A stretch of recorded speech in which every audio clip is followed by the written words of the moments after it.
ಮಧ್ಯಪ್ರಾಚ್ಯದ ಯುದ್ಧಕ್ಕೆ ಅಂತಿಮ ತೆರೆ ಬೀಳುವ ಸಾಧ್ಯತೆ ಇದೆ. ಪಾಕಿಸ್ತಾನದ ಇಸ್ಲಾಮಾಬಾದ್ನಲ್ಲಿ 2ನೇ ಸುತ್ತಿನ ಮಾತುಕತೆಗೆ ಕೌಂಟ್ ಡೌನ್ ಶುರುವಾಗಿದೆ. ಸಂಧಾನ ಸಭೆಯಲ್ಲಿ ಖುದ್ದು ಟ್ರಂಪ್ ಭಾಗಿಯಾಗುವ ಸಾಧ್ಯತೆ ಇದೆ. ಈಗಾಗಲೇ ಅಮೆರಿಕ ಉಪಾಧ್ಯಕ್ಷ ಜೆಡಿ ವ್ಯಾನ್ಸ್ ಅಮೆರಿಕದತ್ತ ಬರ್ತಿದ್ದಾರೆ. ಸಂಧಾನ ಸಭೆಗೆ ಟ್ರಂಪ್ ಆಗಮಿಸಿದರೆ ಬಹುತೇಕ ಸಂಧಾನ ಸಭೆ ಯಶಸ್ವಿಯಾಗುವ ಸಾಧ್ಯತೆ ಇದೆ. ಇನ್ನು ಇರಾನ್ ಬೇಡಿಕೆಗಳಿಗೆ ಅಮೆರಿಕ ಷರತ್ತುಬದ್ಧ ಅನುಮತಿ ನೀಡುವ ಸಾಧ್ಯತೆ ಇದೆ. ಇವತ್ತು ಮತ್ತು ನಾಳೆ ಸಂಧಾನ ಸಭೆ ನಡೆಯುವ ಸಾಧ್ಯತೆ ಇದೆ. ಬೆಳಿಗ್ಗೆವರೆಗೂ ಸಂಧಾನ ಸಭೆಗೆ ಬರಲ್ಲ ಅಂತಿದ್ದ ಇರಾನ್ ನಿಯೋಗ ಈಗ ಉಲ್ಟಾ ಹೊಡೆದಿದೆ. ಅಮೆರಿಕಾಗೆ ಎಚ್ಚರಿಕೆ ನೀಡುತ್ತಲೇ ಪಾಕಿಸ್ತಾನದ ಇಸ್ಲಾಮಾಬಾದ್ನಲ್ಲಿ ನಡೆಯುವ 2ನೇ ಸುತ್ತಿನ ಸಂಧಾನ ಸಭೆಯಲ್ಲಿ ಇರಾನ್ ಭಾಗಿಯಾಗುವ ಸಾಧ್ಯತೆ ಇದೆ. ಇರಾನ್ ಸ್ಪೀಕರ್ ಗಾಲಿಬಾಫ್ ಹಾಗೂ ಇರಾನ್ ವಿದೇಶಾಂಗ ಸಚಿವ ಅರಾಗ್ಚಿ ಸಂಧಾನ ಸಭೆಯಲ್ಲಿ ಭಾಗಿಯಾಗುವ ಸಾಧ್ಯತೆ ಇದೆ. ಇನ್ನು ನಾಳೆ ಬೆಳಿಗ್ಗೆ ಕದನ ವಿರಾಮ ಮುಗಿತಾ ಇದ್ದು ಅಷ್ಟರೊಳಗೆ ಸಂಧಾನ ಸಭೆ ಯಶಸ್ಸು ಆಗಬೇಕಿದೆ. ಬಿಟ್ಕಾಯಿನ್ ಪ್ರಕರಣದ ಕಿಂಗ್ಪಿನ್ ಶ್ರೀಕಿ ಮನೆಯಲ್ಲಿ ಇಡಿ ತನಿಖೆ ಮುಂದುವರೆದಿದೆ. ನಿನ್ನೆ ಶ್ರೀಕಿಯನ್ನ ಇಡಿ ಅಧಿಕಾರಿಗಳು ವಿಚಾರಣೆ ಮಾಡಿದ್ದಾರೆ. ನಲ್ಪಾಡ್ ಹಾಗೂ ಶ್ರೀಕಿ ನಡುವೆ 4.65 ಕೋಟಿ ಹಣ ವ್ಯವಹಾರ ನಡೆದಿರುವ ಹಿನ್ನೆಲೆ ಬಿಟ್ಕಾಯಿನ್ ವಹಿವಾಟಿಗೂ ಹಣ ವರ್ಗಾವಣೆಗೆ ಸಂಬಂಧವಿದೆಯಾ ಅಂತ ವಿಚಾರಣೆ ಮಾಡ್ತಿದ್ದಾರೆ. ಬ್ಯಾಂಕ್ ವ್ಯವಹಾರ ಅಕೌಂಟ್ ಬಗ್ಗೆ ಇಡಿ ಅಧಿಕಾರಿಗಳು ವಿಚಾರಣೆ ಮಾಡ್ತಿದ್ದಾರೆ. ಹೆಚ್ಚಿನ ವಿಚಾರಣೆಗಾಗಿ ಶ್ರೀಕಿಯನ್ನ ಬಂಧಿಸುವ ಸಾಧ್ಯತೆ ಇದೆ. ಶಾಸಕ ಎನ್ಎ ಹ್ಯಾರಿಸ್ ಮನೆ ಮೇಲೆ ಇಡಿ ದಾಳಿ ವಿಚಾರವಾಗಿ ಸಿಎಂ ಸಿದ್ದರಾಮಯ್ಯ ಚಾಮರಾಜನಗರದಲ್ಲಿ ಪ್ರತಿಕ್ರಿಯೆ ನೀಡಿದ್ದಾರೆ. ಕೇಂದ್ರ ಸರ್ಕಾರದವರು ಕಾಂಗ್ರೆಸ್ನವರ ಮನೆ ಮೇಲಷ್ಟೇ ದಾಳಿ ಮಾಡ್ತಾರೆ, ಬಿಜೆಪಿಯವರ ಮೇಲೆ ದಾಳಿ ಮಾಡ್ತಾರಾ? ಕಾಂಗ್ರೆಸ್ನವರನ್ನೇ ಟಾರ್ಗೆಟ್ ಮಾಡ್ತಾ ಇದ್ದಾರೆ ಅಂತ ಕಿಡಿಕಾರಿದ್ದಾರೆ.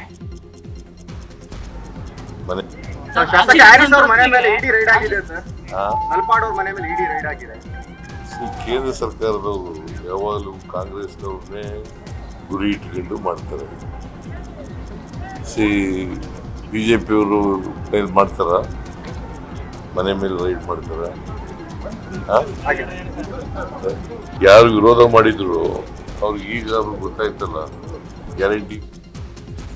ಇದೇ ವಿಚಾರವಾಗಿ ಗೃಹ ಸಚಿವ ಡಾಕ್ಟರ್ ಜಿ ಪರಮೇಶ್ವರ್ ಪ್ರತಿಕ್ರಿಯೆ ಕೊಟ್ಟಿದ್ದಾರೆ. ಶಾಸಕ ಹ್ಯಾರಿಸ್ ಅವರ 2 ಮಕ್ಕಳ ಮನೆಗಳ ಮೇಲೆ ಇಡಿ ದಾಳಿಯಾಗಿದೆ.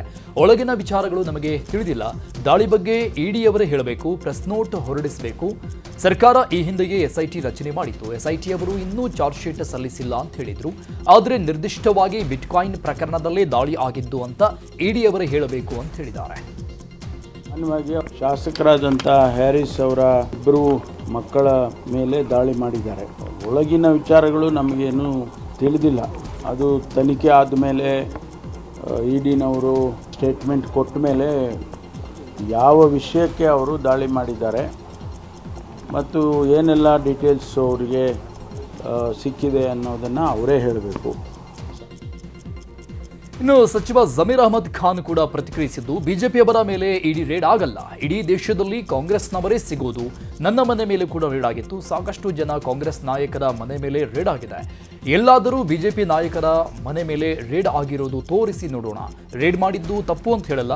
ಅವರು ತಪ್ಪು ಮಾಡಿದರೆ ತನಿಖೆ ನಡೆಸಲಿ, ಸತ್ಯಾಂಶ ಹೊರಗೆ ಬರಲಿ. ಆದರೆ ಬಿಜೆಪಿಯವರು ಏನು ಸತ್ಯ ಹರಿಶ್ಚಂದ್ರರ? ಬಿಜೆಪಿಗರು ಅಧಿಕಾರಕ್ಕೆ ಬರುವ ಮುಂಚೆ ಹೇಗಿದ್ರು, ಈಗ ಏನೇನಾಗಿದ್ದಾರೆ ಅಂತ ಬೇಕಾದ್ರೆ ನಿಮಗೆ ಲಿಸ್ಟ್ ಕೊಡ್ತೇನೆ. ಅದೆಲ್ಲ ಅವರಿಗೆ ಕಾಣಲ್ಲ, ಕೇವಲ ಕಾಂಗ್ರೆಸ್ನವರು ಮಾತ್ರ ಕಾಣ್ತಾರೆ. ಬೇಕಂತಲೇ ಕಾಂಗ್ರೆಸ್ ಅವರನ್ನ ಟಾರ್ಗೆಟ್ ಮಾಡ್ತಾ ಇದ್ದಾರೆ ಅಂತ ಜಮೀರ್ ಕಿಡಿಕಾರಿದ್ದಾರೆ. ಸರ್ಕಾರಕ್ಕೆ ಬರೋ ಮುಂಚೆ ನೋಡಿರ್ಬೋದು. ಈಗ ಯಾವತ್ತನ BJP ಅವ್ರ ಮೇಲೆ ಯಾವುದನ್ನ ರೇಡ್ ಆಗಿದೆಯಾ? BJP ಮುಖಂಡರ ಮೇಲೆ ನಮ್ಮ ರಾಜ್ಯದಲ್ಲಿಲ್ಲ, ಇಡೀ ದೇಶದಲ್ಲಿ ಬರೀ ಕಾಂಗ್ರೆಸ್ ಅವರೇ ಸಿಕ್ಕದ. ಈಗ ನನ್ನ ಮನೆಯಲ್ಲೂ ರೇಡ್ ಆಗಿತ್ತು. ಭಾಳ ಜನ ಕಾಂಗ್ರೆಸ್ ಮುಖಂಡರಿಗೆಲ್ಲ ರೇಡ್ ಆಗಿದ್ದು. ನಿನ್ನೆ ಹಾರಿಸ್ ಅವ್ರಿಗೆ ರೇಡ್ ಆಗಿದ್ದಾರೆ. ಯಾವತ್ತನ BJP ಅವ್ರ ಮುಖಂಡರ ಮೇಲೆ ರೇಡ್ ಆಗಿರುತ್ತೋ ತೋರಿಸಿ, ಒಂದು ಉದಾಹರಣೆ ತೋರಿಸಿ ನನಗೆ, ಒಂದು ಉದಾಹರಣೆ.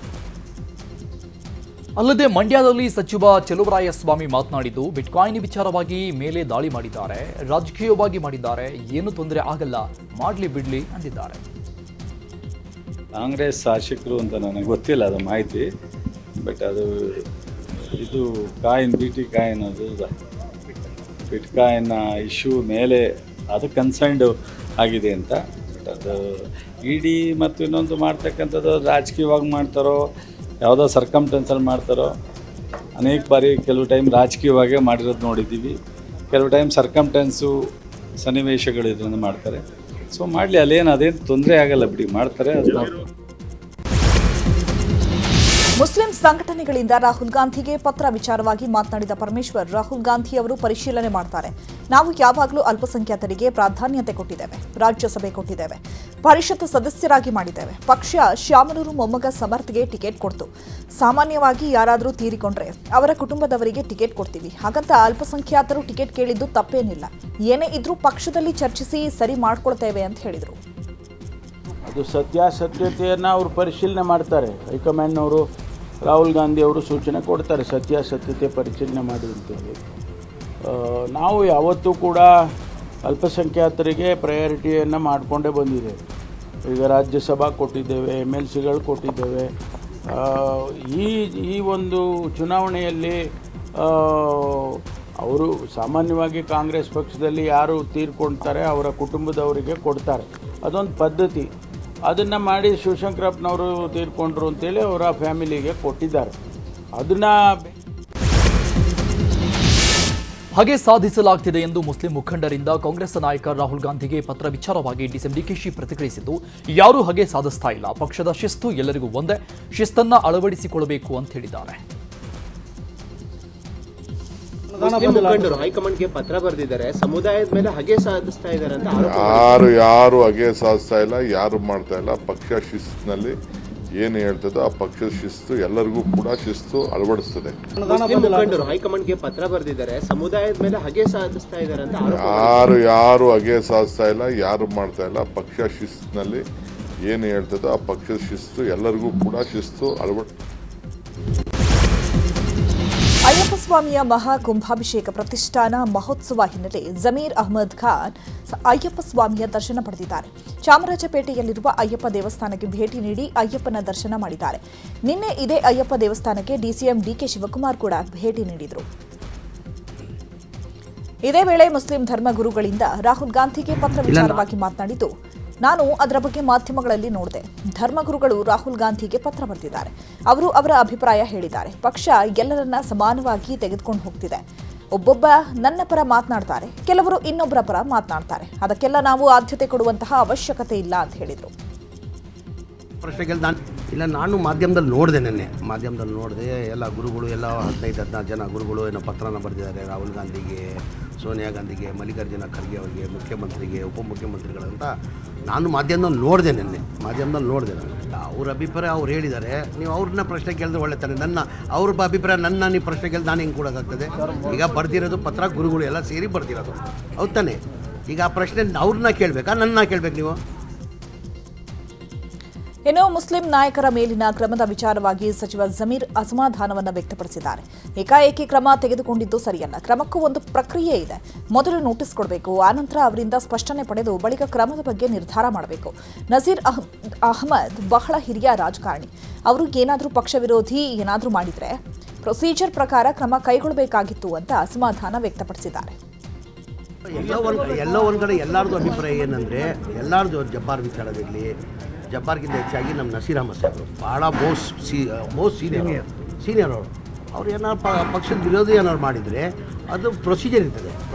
ಸತೀಶ್ ಜಾರಕಿಹೊಳಿ ಏನಿರೋದು ಪ್ರೊಸೀಜರ್ ಪ್ರಕಾರ ಮಾಡಬೇಕಾಗಿತ್ತು, ನೋಟಿಸ್ ಕೊಡಬೇಕಾಗಿತ್ತು, ರಿಪ್ಲೈ ತೊಗೊಳ್ಬೇಕಾಗಿತ್ತು. ರಿಪ್ಲೈ ಆದಮೇಲೆ ಮಾಡಬೇಕಾಗಿತ್ತು ಅಂತ ಹಂಗೆ. ಅಲ್ಲದೆ ಜಮೀರ್ ಅಹಮದ್ ಜೆಡಿಎಸ್ಗೆ ಹೋಗುವ ಚರ್ಚೆ ವಿಚಾರವಾಗಿ ಮಾತನಾಡಿದ ಅವರು, ಎಲ್ಲವೂ ಊಹಾಪೋಹ ಸುದ್ದಿ. ನಾನು ಯಾಕೆ ಜೆಡಿಎಸ್ಗೆ ಹೋಗಲಿ? ನಾನು ಈಗಾಗಲೇ ಜೆಡಿಎಸ್ ಬಿಟ್ಟು ಬಂದಿದ್ದೇನೆ. ಕಾಂಗ್ರೆಸ್ ಪಕ್ಷ ನನಗೇನು ಕಡಿಮೆ ಮಾಡಿಲ್ಲ. ಎಲ್ಲವೂ ಊಹಾಪೋಹ ಸುದ್ದಿ ಅಷ್ಟೇ ಅಂತ ಸ್ಪಷ್ಟನೆ ಕೊಟ್ಟಿದ್ದಾರೆ. ಅಲ್ಲ, ಊಹಾಪೋಹ ಸುದ್ದಿ ರೀ. ನಾನೇನಿಗೆ JDS ಹೋಗಲಿ? ಆ ಪಕ್ಷ ಬಿಟ್ಟು ಬಂದಿರೋದು. ಕಾಂಗ್ರೆಸ್ ಪಕ್ಷ ನನಗೇನು ಕಡಿಮೆ ಮಾಡಿದೆ? ನಾನು ನಿರೀಕ್ಷೆನೂ ಇಟ್ಟಿಲ್ಲ.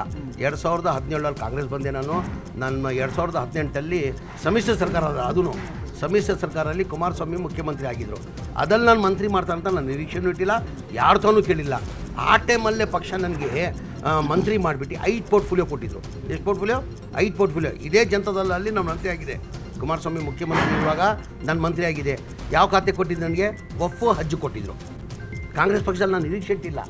5 ಖಾತೆ ಕೊಟ್ಟಿದ್ದು ನನಗೆ. Food and civil supply, consumer affairs, minority, ಹಜ್, ವಫ್ ಕೊಟ್ಟಿದ್ದರು. ತಿರ್ಗಾ 2023 ನನಗೆ 4 ಖಾತೆ ಕೊಟ್ಟಿದ್ದಾರೆ. ಏನು ಹೇಳಿ? ಏನು ಕಾಂಗ್ರೆಸ್ ಪಕ್ಷ ಕಡಿಮೆ ಮಾಡಿದೆ ನನಗೆ? ನನ್ನ ಮಹಿಳಾ ಮೀಸಲಾತಿ ಬಿಲ್ಗೆ ಸೋಲು ಹಿನ್ನೆಲೆ ಬಿಜೆಪಿ ಕಾಂಗ್ರೆಸ್ ವಿರುದ್ಧ ಹೋರಾಟ ತೀವ್ರಗೊಳಿಸಿದೆ. ಬೆಂಗಳೂರಲ್ಲಿ ಈ ಬಗ್ಗೆ ಮಾತನಾಡಿದ ಬಿಜೆಪಿ ಮಹಿಳಾ ಘಟಕದ ಅಧ್ಯಕ್ಷೆ ಮಂಜುಳಾ, ರಾಜ್ಯಾದ್ಯಂತ ಮಹಿಳೆಯರು ಹೋರಾಟ ಮಾಡಲು ಸಜ್ಜಾಗ್ತಿದ್ದಾರೆ. ಏಪ್ರಿಲ್ 25ರಂದು ರಾಜ್ಯಾದ್ಯಂತ ಎಲ್ಲಾ ಜಿಲ್ಲಾ ಕೇಂದ್ರಗಳಲ್ಲಿ ಮಹಿಳಾ ಆಕ್ರೋಶ ಪಾದಯಾತ್ರೆ ನಡೆಯಲಿದೆ. ಬೆಂಗಳೂರು ಮತ್ತೆ ಹುಬ್ಬಳ್ಳಿಯಲ್ಲೂ ಬೃಹತ್ ರ್ಯಾಲಿಯನ್ನು ನಡೆಸಲಿದ್ದೇವೆ ಅಂತ ತಿಳಿಸಿದ್ದಾರೆ. ಮಹಿಳಾ ವಿರೋಧಿ ನಿಲುವನ್ನು ತೆಗೆದುಕೊಂಡಂತ ಕಾಂಗ್ರೆಸ್ ಮತ್ತು ಇಂಡಿ ಕೂಟದ ವಿರುದ್ಧ ರಾಜ್ಯಾದ್ಯಂತ ಬರುವಂತ 25ನೇ ತಾರೀಕು ಏಪ್ರಿಲ್ 25 ಶನಿವಾರ ರಾಜ್ಯದ ಎಲ್ಲ ಜಿಲ್ಲಾ ಹೆಡ್ ಕ್ವಾರ್ಟರ್ಸ್ ಅಲ್ಲಿ ಮಹಿಳಾ ವಿರೋಧಿ ಆಕ್ರೋಶ ಪಾದಯಾತ್ರೆ ಮತ್ತು ಸಭೆಗಳು ನಡೀತಾ ಇದೆ. ಮಹಿಳಾ ಮೀಸಲಾತಿ ವಿಚಾರಕ್ಕೆ ಸಂಬಂಧಪಟ್ಟಂತೆ ಚಿಕ್ಕಬಳ್ಳಾಪುರದಲ್ಲಿ ಸಂಸದ ಡಾಕ್ಟರ್ ಕೆ ಸುಧಾಕರ್ ಸುದ್ದಿಗೋಷ್ಠಿ ನಡೆಸಿದರು. ಜಿಲ್ಲಾ ಬಿಜೆಪಿ ಕಚೇರಿಯಲ್ಲಿ ಸುದ್ದಿಗೋಷ್ಠಿ ನಡೆಸಿ ಸದನದಲ್ಲಿ ಏನೆಲ್ಲ ಆಯಿತು ಅನ್ನೋದರ ಬಗ್ಗೆ ಮಾಹಿತಿ ಕೊಟ್ಟರು. ಎನ್ಡಿ ಮೈತ್ರಿಕೂಟ ಮಹಿಳೆಯರಿಗೆ ಮೀಸಲಾತಿ ವಿರೋಧಿಸಿದೆ. ಕಾಂಗ್ರೆಸ್ಗೆ ಅಭಿವೃದ್ಧಿಗಿಂತ ರಾಜಕೀಯ ಮುಖ್ಯ ಅಂತ INDIA ಒಕ್ಕೂಟದ ವಿರುದ್ಧ ಕಿಡಿಕಾರಿದ್ರು. ಕಾಯ್ದೆಯ ಸೋಲು ದೇಶದ 70 ಕೋಟಿ ಮಹಿಳೆಯರಿಗೆ ಸೋಲು ಅಂತ ಬೇಸರ ವ್ಯಕ್ತಪಡಿಸಿದರು. ಇನ್ನು ಬಿಜೆಪಿ ಜಿಲ್ಲಾಧ್ಯಕ್ಷ ರಾಮಚಂದ್ರ ಗೌಡ ಸೇರಿದಂತೆ ಮಹಿಳಾ ಮುಖಂಡರು ಸುದ್ದಿಗೋಷ್ಠಿಯಲ್ಲಿ ಭಾಗಿಯಾಗಿದ್ದರು. ಏರ್ ಸ್ಟ್ರೈಕ್ ಆಗಲಿ ಏನು ಮಾಡಿದ್ರು ಕೂಡ ಅದಕ್ಕೂ ಕೂಡ ವಿರೋಧ ಇದೆ. ಏನೇ ಮಾನ್ಯ ನರೇಂದ್ರ ಮೋದಿ ಅವರು ಸರ್ಕಾರ ಮಾಡಿದ್ರೆ ಅದು ದೇಶದ ಹಿತದಲ್ಲಿದ್ರೂ ಕೂಡ ರಾಜಕೀಯವಾಗಿ ಅವರನ್ನ ವಿರೋಧ ಮಾಡಬೇಕು ಅಂತ ಹೇಳಿ ಇವತ್ತು ಇಡೀ ದೇಶದ ಪ್ರಗತಿಗೆ ಅಡ್ಡ ಆಗಿದ್ದಾರೆ, ಕಂಟಕ ಆಗಿ. ಲೋಕಸಭೆಯಲ್ಲಿ ಮಹಿಳಾ ಮೀಸಲಾತಿ ಮಸೂದೆಗೆ ವಿಪಕ್ಷಗಳಿಂದ ಸೋಲಾಗಿದ್ದಕ್ಕೆ ಬಿಜೆಪಿ ಆಕ್ರೋಶವನ್ನು ವ್ಯಕ್ತಪಡಿಸಿದೆ. ತುಮಕೂರಿನಲ್ಲಿ ಮಾತನಾಡಿದ ಬಿಜೆಪಿ ಶಾಸಕ ಜ್ಯೋತಿ ಗಣೇಶ್ ಕಾಂಗ್ರೆಸ್ ವಿರುದ್ಧ ಕಿಡಿಕಾರಿದ್ದಾರೆ. ಪ್ರಧಾನಿ ನರೇಂದ್ರ ಮೋದಿ ಅವರು ಮಹಿಳೆಯರ ಸಬಲೀಕರಣಕ್ಕೆ ಕಟಿಬದ್ಧವಾಗಿದ್ದಾರೆ. ಆದರೆ ಕಾಂಗ್ರೆಸ್ ಪಕ್ಷ ಮಹಿಳೆಯ ಆತ್ಮಸ್ಥೈರ್ಯ ಕುಗ್ಗಿಸಲು ಯತ್ನಿಸ್ತಾ ಇದೆ. ಕಾಂಗ್ರೆಸ್ಗೆ ಮಹಿಳೆಯರ ಶಾಪ ತಟ್ಟಲಿದೆ ಅಂತ ಕಿಡಿಕಾರಿದರು. ವಿರೋಧ ಮಾಡೋದಕ್ಕೋಸ್ಕರನೇ ಈ ಒಂದು ಕೆಲಸನ ಕಾಂಗ್ರೆಸ್ ಪಕ್ಷ ಮಾಡ್ತಿದೆ. ಅದರಲ್ಲಿ ಇವತ್ತು ಮಹಿಳಾ ಒಂದು ರಿಸರ್ವೇಷನ್ ಬಿಲ್ಲನ್ನು ಕೂಡ ಅದೇ ದೃಷ್ಟಿಯಲ್ಲಿ ಮಾಡಿ ಇನ್ನೂ ಕೂಡ ದಶಕಗಳ ಕಾಲ ಇದನ್ನು ಮುಂದೂಡಿ ನಿಜವಾಗ್ಲೂ ಕೂಡ ಮಹಿಳೆಯರಿಗೆ ಯಾವುದೇ ಕಾರಣಕ್ಕೂ ಕೂಡ ಕಾಂಗ್ರೆಸ್ ಪಕ್ಷ ಮತ್ತು ಅವರ ಅಲಯನ್ಸಿಂದ ನಿಮ್ಗೆ ಯಾವುದೇ ಕೂಡ ಒಂದು ಅಧಿಕಾರ ಈ ದೇಶದಲ್ಲಿ ಸಿಗೋದಿಲ್ಲ, ನಿಜವಾದ ಅಧಿಕಾರ ಸಿಗೋದಿಲ್ಲ. ಲೋಕಸಭೆಯಲ್ಲಿ ನಾರಿ ಶಕ್ತಿ ಮಸೂದೆಗೆ ಸೋಲಿನ ಹಿನ್ನೆಲೆ ಕೊಪ್ಪಳದಲ್ಲಿ ಜೆಡಿಎಸ್ ಘಟಕದಿಂದ ಪ್ರತಿಭಟನೆ ಮಾಡಲಾಗಿದೆ. ಜೆಡಿಎಸ್ ಜಿಲ್ಲಾ ಅಧ್ಯಕ್ಷ ಸುರೇಶ್ ಭೂಮರೆಡ್ಡಿ ನೇತೃತ್ವದಲ್ಲಿ ಬಸವೇಶ್ವರ ವೃತ್ತದಲ್ಲಿ ಪ್ರತಿಭಟನೆ ಮಾಡಲಾಗಿದೆ. ವಿರೋಧ ಪಕ್ಷಗಳ ವಿರುದ್ಧ ಜೆಡಿಎಸ್ ನಾಯಕರು ಆಕ್ರೋಶ ವ್ಯಕ್ತಪಡಿಸಿದ್ದು, ಮಹಿಳೆಯರಿಗೆ ಸಿಗಬೇಕಾದ 33% ಮೀಸಲಾತಿ ಸಿಗಲಿಲ್ಲ ಅಂತ ಆಕ್ರೋಶ ವ್ಯಕ್ತಪಡಿಸಿದ್ದಾರೆ. ಪ್ರತಿಭಟನೆ ಬಳಿಕ ಜಿಲ್ಲಾಧಿಕಾರಿಗಳಿಗೆ ಮನವಿ ಪತ್ರ ಸಲ್ಲಿಸಿದ್ದಾರೆ. ಇನ್ನು ಬಳ್ಳಾರಿಯಲ್ಲೂ ಕೂಡ ಜೆಡಿಎಸ್ ಪ್ರತಿಭಟಿಸಿದೆ. ಬಳ್ಳಾರಿಯ ರಾಯಲ್ ವೃತ್ತದಲ್ಲಿ ಜೆಡಿಎಸ್ ಕಾರ್ಯಕರ್ತರು ಕಾಂಗ್ರೆಸ್ ವಿರುದ್ಧ ಘೋಷಣೆ ಕೂಗಿ ಪ್ರತಿಭಟನೆ ಮಾಡಿದ್ದಾರೆ. ಮಹಿಳೆಯರ ರಾಜಕೀಯ ಮೀಸಲಾತಿ ನೀಡುವ ಮಸೂದೆಗೆ ಕಾಂಗ್ರೆಸ್ ವಿರೋಧ ವ್ಯಕ್ತಪಡಿಸಿರುವುದು ಮಹಿಳಾ ವಿರೋಧಿ ಧೋರಣೆ. ಮಹಿಳೆಯರ ರಾಜಕೀಯ ಹಕ್ಕುಗಳನ್ನು ಕಸಿದುಕೊಳ್ಳುವ ಕೆಲಸ ಕಾಂಗ್ರೆಸ್ ಮಾಡ್ತಾ ಇದೆ. ಮಹಿಳಾ ಮೀಸಲಾತಿ ತಕ್ಷಣ ಜಾರಿಗೆ ಬರಬೇಕು ಅಂತ ಆಕ್ರೋಶ ವ್ಯಕ್ತಪಡಿಸಿದ್ದಾರೆ.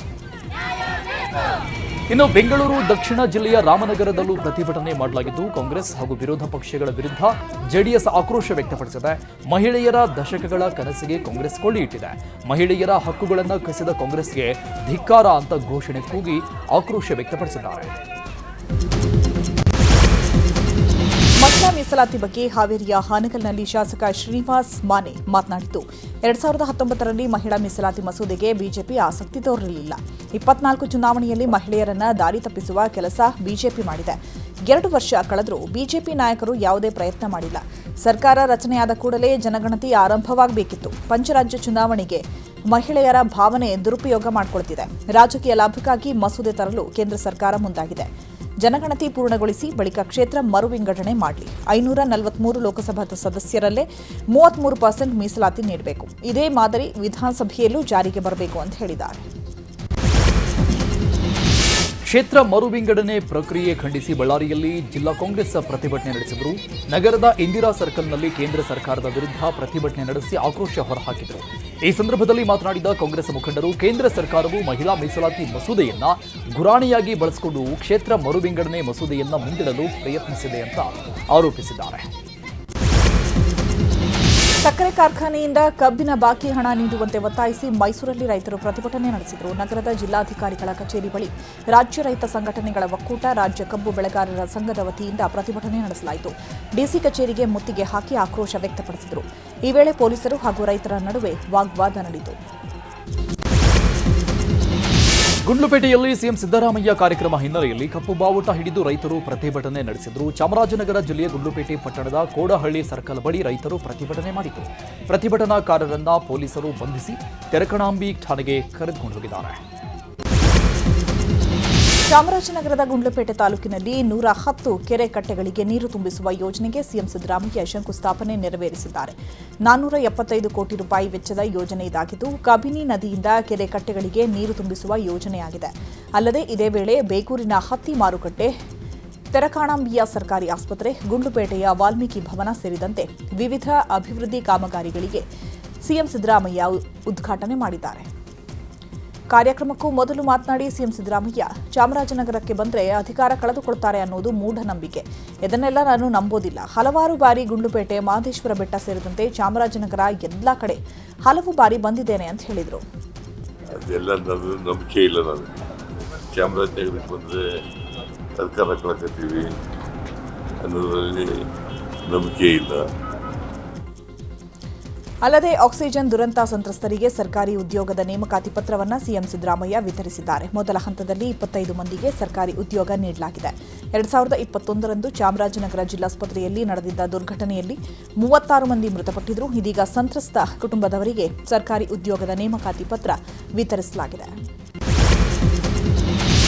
ಹಿಂದಿ ಭಾಷೆಗೆ ಗ್ರೇಡ್ ನೀಡುವ ಸರ್ಕಾರದ ನಿರ್ಧಾರಕ್ಕೆ ಹೈಕೋರ್ಟ್ನಲ್ಲಿ ಹಿನ್ನಡೆಯಾಗಿದೆ. ಎಸ್ಎಸ್ಎಲ್ಸಿ ಹಿಂದಿ ಅಂಕ ವಿಷಯಕ್ಕೆ ಸಂಬಂಧಪಟ್ಟಂತೆ ಹೈಕೋರ್ಟ್ ಆದೇಶ ಪ್ರಕಟಿಸಿದೆ. ಪ್ರಸಕ್ತ ಸಾಲಿಗೆ ಹಿಂದಿ ಭಾಷೆಗೆ ಗ್ರೇಡ್ ಬದಲು ಅಂಕ ನೀಡುವಂತೆ ಶಿಕ್ಷಣ ಇಲಾಖೆಗೆ ಹೈಕೋರ್ಟ್ ಸೂಚನೆ ಕೊಟ್ಟಿದೆ. ನ್ಯಾಯಮೂರ್ತಿ ಇಎಸ್ ಇಂದಿರೇಶ್ ಅವರಿದ್ದ ಹೈಕೋರ್ಟ್ ಪೀಠದಲ್ಲಿ ಅರ್ಜಿ ವಿಚಾರಣೆ ನಡೆದಿದ್ದು, ಸರ್ಕಾರದ ಪರ ಅಡ್ವೊಕೇಟ್ ಜನರಲ್ ಶಶಿಕಿರಣ್ ಶೆಟ್ಟಿ ವಾದ ಮಂಡಿಸಿದರು. ವಿಚಾರಣೆ ವೇಳೆ ಎಸ್ಎಸ್ಎಲ್ಸಿ ಪರೀಕ್ಷೆ ಅಧಿಸೂಚನೆ ಹೊರಡಿಸಿದಾಗಲೇ ಇದನ್ನು ಸ್ಪಷ್ಟಪಡಿಸಬೇಕಾಗಿತ್ತು.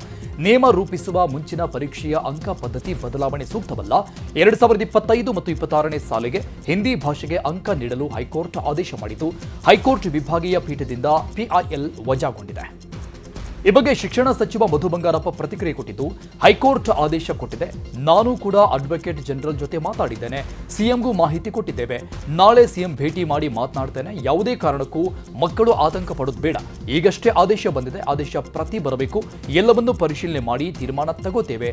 ಎಸ್ಎಸ್ಎಲ್ಸಿ ಫಲಿತಾಂಶ ಹೆಚ್ಚು ವಿಳಂಬ ಆಗಲ್ಲ ಅಂತ ಮಾಹಿತಿ ಕೊಟ್ಟಿದ್ದಾರೆ. ಹೈಕೋರ್ಟಲ್ಲಿ ಆದೇಶ ಬಂದಿರತಕ್ಕಂಥದ್ದು ಬೆಳಗ್ಗೆ ನಾನು ಕೂಡ ಅಡ್ವೊಕೇಟ್ ಜನರಲ್ ಅವ್ರ ಜೊತೆಗೆ ಮೀಟಿಂಗನ್ನು ಮಾಡಿದೆ. ನಾನು ನಾಳೆ ಮಾನ್ಯ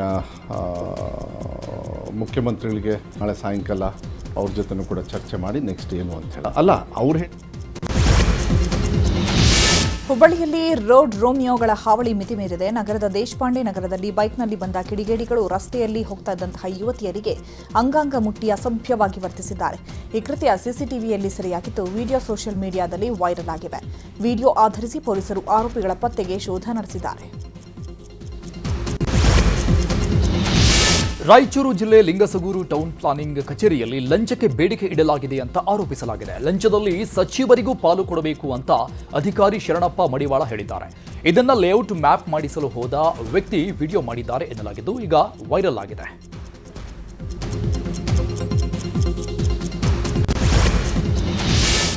ಬೆಂಗಳೂರು ಗ್ರಾಮಾಂತರ ಜಿಲ್ಲೆಯ ದೇವನಹಳ್ಳಿಯ ರಾಣಿ ಕ್ರಾಸ್ ಬಳಿ ಆರ್ಟಿಒ ಅಧಿಕಾರಿಗಳು ಭರ್ಜರಿ ಕಾರ್ಯಾಚರಣೆ ನಡೆಸಿದ್ದಾರೆ. ಪದೇ ಪದೇ ಸ್ಲೀಪರ್ ಕೋಚ್ ಬಸ್ಗಳ ಅಪಘಾತ ಹಿನ್ನೆಲೆಯಲ್ಲಿ ಖಾಸಗಿ ಸ್ಲೀಪರ್ ಕೋಚ್ ಬಸ್ಗಳನ್ನು ಪರಿಶೀಲಿಸಿ ಸ್ಲೀಪರ್ ಕೋಚ್ ಬಸ್ಗಳ ಪಾರ್ಟಿಷನ್ ಡೋರ್ಗಳನ್ನು ತೆರವುಗೊಳಿಸಿದ್ದಾರೆ. ಯಾರನ್ನ ಕೇಳಿ ಜಿಬಿಯ ವಾರ್ಡ್ ಪುನರ್ ವಿಂಗಡಣೆ ಮಾಡಿದ್ದಾರೆ ಎಂಬ ಎಚ್ಡಿಕೆ ಪ್ರಶ್ನೆ ವಿಚಾರವಾಗಿ ಡಿಸಿಎಂ ಡಿಕೆಶಿ ಪ್ರತಿಕ್ರಿಯಿಸಿದ್ದು, ಕುಮಾರಸ್ವಾಮಿಗೆ ಬೆಂಗಳೂರು ವಿಚಾರ ಪಾಪ ಗೊತ್ತಿಲ್ಲ. ಅವರ ಶಾಸಕರು ಕಮಿಟಿಯಲ್ಲಿದ್ದರು, ಎಲ್ಲದರಲ್ಲೂ ಭಾಗಿಯಾಗಿದ್ರು. ನಾವು ಅವರ ಶಾಸಕರು, ಬಿಜೆಪಿ ಶಾಸಕರ ಜೊತೆ ಮಾತನಾಡಿದ್ದೇವೆ. ಪ್ರತ್ಯೇಕವಾಗಿ ಅವರ ಜೊತೆ ಮೀಟಿಂಗ್ ಮಾಡಿದ್ದೇವೆ. ಎಲ್ಲರ ಅಭಿಪ್ರಾಯ ತೆಗೆದುಕೊಂಡು ನಾವು ಈ ನಿರ್ಧಾರ ಮಾಡಿರೋದು. ಕುಮಾರಸ್ವಾಮಿ ದೊಡ್ಡ ವ್ಯಕ್ತಿ ಇರಬಹುದು. ನನಗೂ ಸಣ್ಣ ಪುಟ್ಟ ಅನುಭವ ಇದೆ.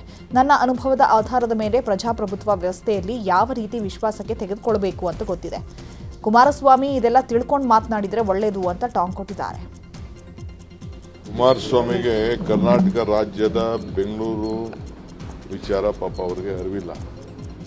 ಅವ್ರ MLAಗಳು ಕೇಳಿ, ಅವ್ರ MLAಗಳು ಭಾಗಿಯಾಗಿದ್ದರು, ಅವ್ರ MLAಗಳು ಕಮಿಟಿಲಿದ್ದರು, ಅವ್ರ MLAಗಳ ಹತ್ರ ಮಾತಾಡಿದ್ದೀವಿ, BJP MLAಗಳ ಹತ್ರ ಮಾತಾಡಿದ್ದೀವಿ, ಚರ್ಚೆ ಮಾಡಿದ್ದೀವಿ, ಸಪ್ರೇಟ್ ಕರೆದು ಮೀಟಿಂಗ್ ಮಾಡಿದ್ದೀನಿ, ಕರೆದು ಅವ್ರ ಅಭಿಪ್ರಾಯಗಳು ತೆಗೆದುಕೊಂಡು ನಾವು ಮಾಡಿದ್ವಿ. ಕುಮಾರಸ್ವಾಮಿ ಹತ್ರ ಪಾಪ ಅವರು ಭಾಳ ದೊಡ್ಡ ವ್ಯಕ್ತಿ ಇರ್ಬೋದು, ಬಟ್ ನನಗೂ ಸಣ್ಣ ಪಣ್ಣ ಅನುಭವ ಇದೆ. ಹೆಂಗೆ ವಿಶ್ವಾಸಕ್ಕೆ ತೆಗೆದುಕೊಳ್ಬೇಕು ವಿರೋಧ ಪಕ್ಷದ ನಾಯಕರುಗಳನ್ನ, ಹೆಂಗೆ ಅವ್ರ ಶಾಸಕರನ್ನ ತೆಗೆದುಕೊಳ್ಬೇಕು ಅಂತೇಳಿ ಅವ್ರ ಅಭಿಪ್ರಾಯ ಏನೇ ಇರ್ಬೋದು. ಬಟ್ ಯಾವ ರೀತಿ ಡಿಬೇಟ್ ಮಾಡಿದ್ದೀನಿ, ಎಷ್ಟು ಗಂಟೆ ಡಿಬೇಟ್ ಮಾಡಿದ್ದೀನಿ ಅಂತೇಳಿ ಅವ್ರ MLAಗಳನ್ನ ತಿಳ್ಕೊಂಡು ಪಾಪ ಮಾತಾಡಿದ್ರೆ ಸೂಕ್ತ ಅಂತ ನಾನು ಕರ್ನಾಟಕ ಅಪಾರ್ಟ್ಮೆಂಟ್ ಬಿಲ್ ಕುರಿತು ವಿಚಾರವಾಗಿ ಡಿಕೆ ಶಿವಕುಮಾರ್ಗೆ ಬಿಜೆಪಿ ಶಾಸಕ ಸುರೇಶ್ ಕುಮಾರ್ ಪತ್ರ ಬರೆದಿದ್ದಾರೆ. ಸುಗ್ರೀವಾಜ್ಞೆ ಮೂಲಕ ಅಪಾರ್ಟ್ಮೆಂಟ್ ಬಿಲ್ ತರಲು ಸರ್ಕಾರ ಮುಂದಾಗಿದ್ದು, ಅದಕ್ಕಾಗಿ ಇದರ ಬಗ್ಗೆ ಚರ್ಚಿಸಲು ಶಾಸಕರ ಸಭೆ ಕರೆಯುವಂತೆ ಶಾಸಕ ಸುರೇಶ್ ಕುಮಾರ್ ಪತ್ರ ಬರೆದು ಆಗ್ರಹಿಸಿದ್ದಾರೆ. ಕೆಆರ್ಎಸ್ ಡ್ಯಾಂನಿಂದ ಕುಡಿಯುವ ನೀರಿಗೆ ತೊಂದರೆ ಇಲ್ಲದ ರೀತಿ ನೋಡಿಕೊಳ್ತೇವೆ ಅಂತ ಸಚಿವ ಚೆಲುವರಾಯಸ್ವಾಮಿ ಹೇಳಿದ್ದಾರೆ. ರೈತರ ಬೆಳೆಗೂ ಯಾವುದೇ ತೊಂದರೆ ಆಗದ ರೀತಿ ಕ್ರಮ ಕೈಗೊಳ್ಳುತ್ತೇವೆ ಎಂದಿದ್ದಾರೆ. ಮಂಡ್ಯದಲ್ಲಿ ಮಾತನಾಡಿದ ಸಚಿವ ಚೆಲುವರಾಯಸ್ವಾಮಿ, ಕೆರೆ ಕಟ್ಟೆ ಕುಡಿಯುವ ನೀರಿಗೆ ತೊಂದರೆ ಆಗಲ್ಲ, ನಾವು ಅಚ್ಚುಕಟ್ಟಾಗಿ ನಿರ್ವಹಣೆ ಮಾಡ್ತೇವೆ, ರೈತರು ಆತಂಕ ಪಡುವ ಅವಶ್ಯಕತೆ ಇಲ್ಲ ಎಂದಿದ್ದಾರೆ. ಇರ್ತಕ್ಕಂಥ ಬೆಳೆಗೆ ಯಾವುದೇ ತೊಂದರೆ ಆಗದಂಗೆ ನಾವು ಕೆರೆ ಕಟ್ಟೆಗಳಿಗೆ, ಕುಡಿಯೋ ನೀರಿಗೆ, ಈಗಿರ್ತಕ್ಕಂಥ ಬೆಳೆಗೆ ಯಾವುದೇ ತೊಂದರೆ ಆಗದಂಗೆ ನಿರ್ವಹಣೆಯನ್ನು ಮಾಡ್ತೀವಿ. ಅದರಲ್ಲಿ ಯಾವುದೇ ರೈತರು ಆತಂಕ ಪಡ್ತಕ್ಕಂಥದ್ದು ಬೇಡ. ಸೊ ಅದೇ ಟೈಮ್ನಲ್ಲಿ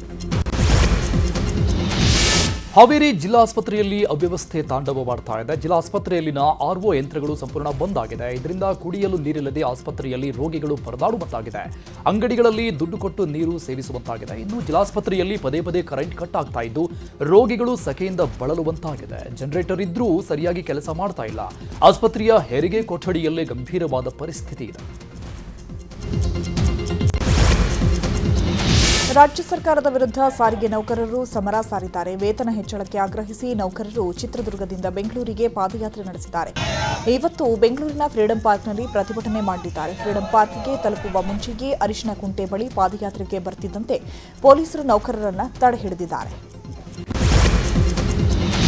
ಶಿವಮೊಗ್ಗದಲ್ಲಿ ಅಕಾಲಿಕ ಮಳೆಗೆ 20 ಮನೆಗಳಿಗೆ ಹಾನಿಯಾಗಿರುವ ಘಟನೆ ನಡೆದಿದೆ. ಸೊರಬ ತಾಲೂಕಿನ ಉಳವಿ ಹೋಬಳಿ ವ್ಯಾಪ್ತಿಯ ಸಿಗ್ಗ ಗ್ರಾಮ ಪಂಚಾಯಿತಿ ಅನ್ಸಗದ್ದೆ ಗ್ರಾಮದಲ್ಲಿ ಮನೆಗಳು ಹಾನಿಗೆ ಒಳಗಾಗಿವೆ.